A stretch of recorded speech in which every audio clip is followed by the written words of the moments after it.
Hello అందరికీ, నేను మీ Saranya. Welcome to my channel cook with Saranya.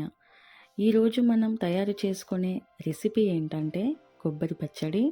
కొబ్బరిలో న్యాచురల్ ఫ్యాట్స్ ఎక్కువగా ఉంటాయి. బ్యాడ్ కొలెస్ట్రాల్ని కూడా కంట్రోల్ చేస్తుంది.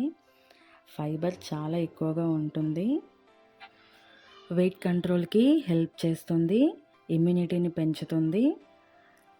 స్కిన్ అండ్ హెయిర్కి కూడా చాలా మంచిది. ఇలా చెప్పుకుంటూ పోతే చాలా హెల్త్ బెనిఫిట్స్ ఉన్నాయండి ఈ కొబ్బరిలో. సో ఇన్ని పోషక విలువలు ఉన్న కొబ్బరితో పచ్చడి ఎలా చేసుకోవాలో చూసేద్దాం పదండి. స్టవ్ ఆన్ చేసుకున్నాక మందపాటి కడాయి పెట్టుకొని 2 లేదా 3 స్పూన్ల ఆయిల్ వేసుకోవాలి.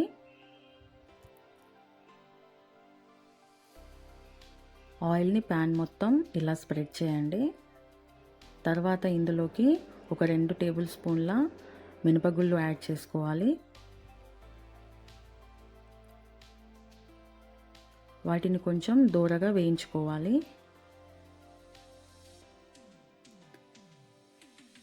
ఇవి దూరగా వేగాక ఒక 10 నుంచి 15 పచ్చిమిర్చిని యాడ్ చేసుకోవాలండి.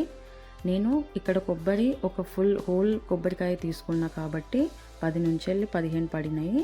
సో మీ టేస్ట్కి తగ్గట్టు మీరు ఎంత కారం తినగలిగితే అంత చూసి యాడ్ చేసుకోండి. నాకు ఇక్కడ ఒక హోల్ కొబ్బరికాయని ముక్కలుగా చేస్తే 1 కప్పు ఫుల్గా వచ్చేసిందండి. సో ఆ హోల్ కప్పు ముక్కల్ని మనము దూరగా వేయించుకోవాలి.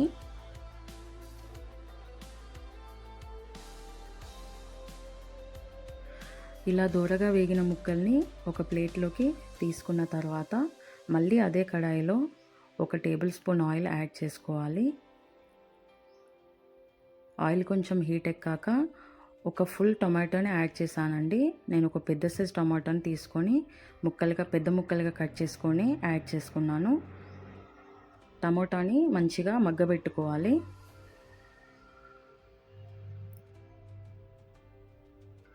ఇలా మూత పెట్టుకొని 1 నిమిషం పాటు కుక్ చేసుకుంటే టొమాటో ట్రాన్స్పరెంట్గా అయిపోతుంది. ఇప్పుడు మూత ఓపెన్ చేసి చూసాక చూడండి టొమాటో ముక్కలు ఎలా సాఫ్ట్గా కుక్ అయిపోయాయో. ఇలా సాఫ్ట్గా అయిపోయిన తర్వాత మనం ఇందులోకి ఒక చిన్న నిమ్మకాయ సైజ్ అంతా చింతపండు యాడ్ చేసుకోవాలి.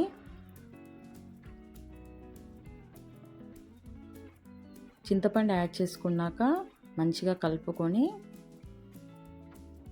1 నిమిషం పాటు కుక్ చేసుకున్నాక స్టవ్ ఆఫ్ చేసుకోవాలండి. ఇప్పుడు ఒక మిక్సీ గిన్నె తీసుకొని అందులోకి మనం ఇందాక వేయించి పెట్టుకున్న కొబ్బరి ముక్కలు ఉన్నాయి కదండి, అవి యాడ్ చేసుకోవాలి. తర్వాత పచ్చిమిర్చి ముక్కల్ని కూడా యాడ్ చేసుకోవాలి. ఇప్పుడు అందులోకి మనం ఇందాక వేయించి పెట్టుకున్న పప్పు దినుసులు ఉన్నాయి కదండి, అవి వేసుకున్నాక టేస్ట్కి తగినంత ఉప్పు కూడా యాడ్ చేసుకొని కొద్దిగా ఒక 1/2 స్పూన్ జీలకర్ర కూడా యాడ్ చేసుకోవాలి. ఇప్పుడు వీటిని కచ్చా పచ్చాగా ఫస్ట్ గ్రైండ్ చేసి పెట్టుకోవాలండి. చూస్తున్నారు కదా, ఈ కన్సిస్టెన్సీ వచ్చే వరకు గ్రైండ్ చేసుకొని మనం పెట్టుకోవాలి. ఇప్పుడు ఇందులోకి మనం మగ్గబెట్టుకున్న టొమాటోలు ఉన్నాయి కదా, దాన్ని కూడా యాడ్ చేసి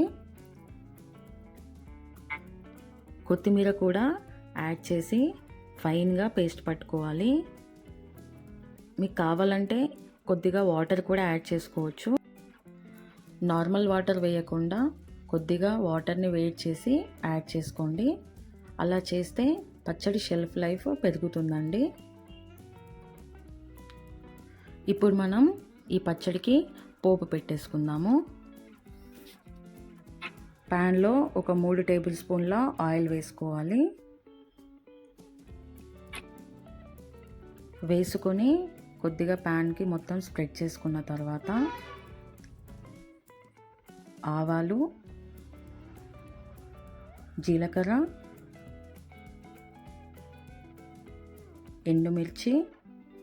ఎండుమిర్చిలో నుంచి వచ్చే గింజలు ఉంటాయి కదండి, అవి కూడా నేను ఇందులో యాడ్ చేశాను. ఇప్పుడు కరివేపాకు వేసుకొని స్టవ్ ఆఫ్ చేసుకోవాలి.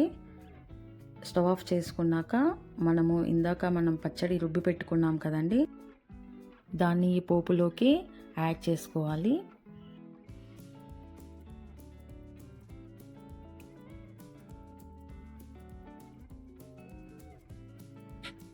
సో చూసారు కదండి, ఎంతో హెల్తీ అండ్ టేస్టీ అయిన కొబ్బరి పచ్చడిని నిమిషాల్లో తయారు చేసేసుకున్నాం కదా. రెసిపీ నచ్చితే మీరు కూడా ఇంట్లో ట్రై చేసి మీకు ఎలా టేస్ట్ కుదిరిందో నాతో కామెంట్ బాక్స్లో షేర్ చేసుకోండి. ఇలాంటి మరెన్నో టేస్టీ అండ్ హెల్తీ రెసిపీస్ కోసం కుక్ విత్ శరణ్య ఛానల్ని సబ్స్క్రైబ్ చేసుకోండి. Thank you for watching.